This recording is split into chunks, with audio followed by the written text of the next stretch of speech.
7-1, 17, 4-4.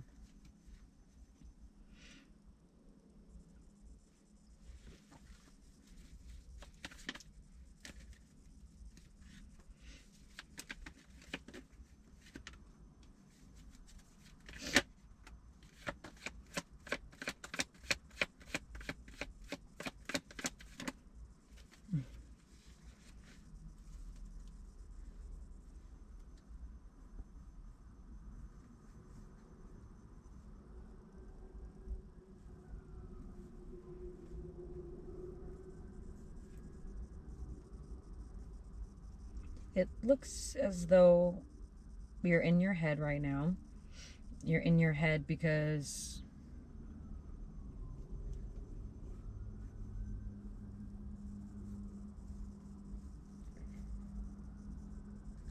you know what you're dealing with is not what you want.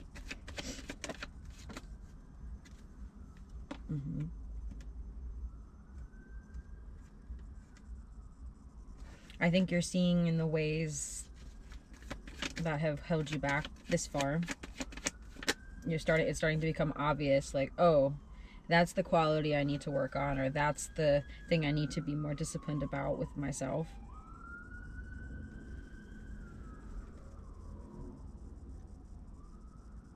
Yeah, like taking inventory of the self, and I'm seeing like a lot of like mental, a lot of like processing in the head.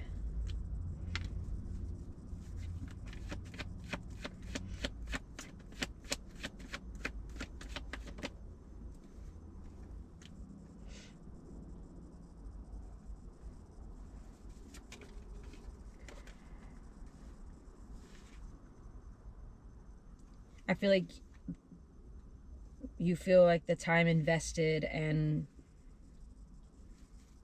you know, where your head is telling you you've already spent enough time on this project, it's time to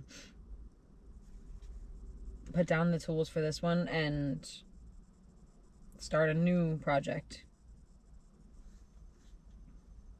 And I feel like you keep going back and forth with it because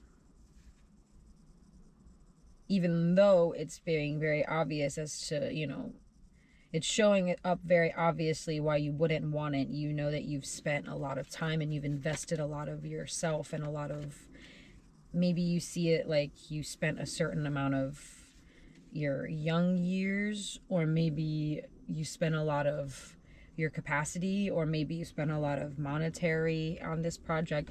Whatever this is for you. And I feel like you've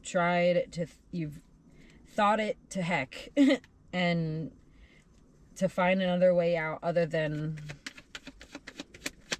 just letting it go. And I feel like that resistance is catching up. Yeah. You're sad. I feel like leaving this behind makes you sad. And there is nothing wrong with acknowledging that something that isn't for you is something that you care about. Like, you know, having love for something or someone does not, you know, what's the word? I've heard this quote around multiple different points and different people. Unconditional love does not mean unconditional tolerance. And it's sad because you can almost see, if you let this project go, and if you leave it right where it is, it's not going to have your name, your work attached to it anymore, and it may crumble. And it's difficult when you're the one who kept it standing for so long. It's coming to terms with that, and that's sad. That's a process that deserves to be grieved. Yeah, like it feels like failure. It feels like something is wrong with you, and that's not necessarily the case. Sometimes, you know, rejection is protection. Have you ever heard that? Sometimes if things don't work out, I mean, there's a big reason for that. Yeah, sometimes cycles have a way of protecting us from things we didn't even know are keeping us in bondage, you know. It's best to not let if I'm taking advantage of something or somebody, it's best not to let them know or let them lead on to the fact that I'm doing that, because that usually prolongs the amount of time I can take advantage of that avenue. Because usually when people know they're being taken advantage of, they usually don't want that to continue. But you may be different. I'm just reading the cards.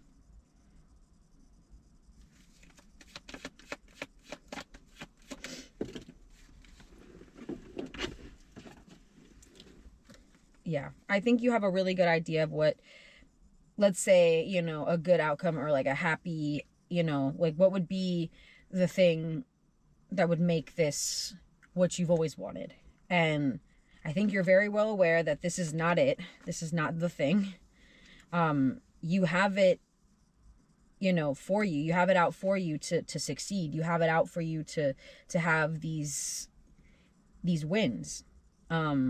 Some people can't be with you when you receive these wins because they simply don't deserve it. You have put in the work and you have shown, you know, that you are loyal, that you are committed of a person to whatever this project is. And the thing against you knows that, and they're losing hope on being able to get over on you any longer. And it balls in your court. Yeah, say what you need to say. And if you think, you know, if this is you and if you resonate with this and it's your time to move on, you know, only you can say when you've had enough. I can't say that for you. No one else can give that to you. No one else can tell you when you've had enough but you. And everything happens for a reason in its own time, and you learned what you needed to learn and you saw what you need to see, and now there are more great things and great people and great experiences waiting for you to be had, that just require just a little bit more of letting go of what hasn't worked thus far. And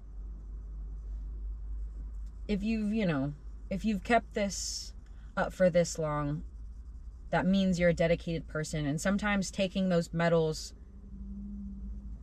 off of the situation and just kind of pinning them on yourself and packing your bags, so to speak, with that kind of mentality, like, well, at least I learned something. Sometimes that's the point, and it's not always fun, but once you get to a point a little bit further from this, you'll look back and realize that it happened the way it happened for a reason, and that you actually learned some valuable things that will actually make this next chapter a lot easier for you. You may not see it like that now, but hold tight. Yeah. There's nothing left for you here, and that's okay. Yeah.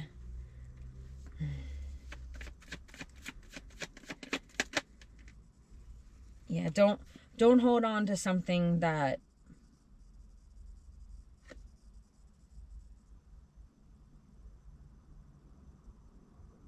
doesn't want to grow with you. You know, we all show up new every day, and we all have a choice and an opportunity to choose different than yesterday. And what you do with that is completely up to you. Same for this person. So I hope for your sake and for everyone's sake that you choose to have a peaceful day.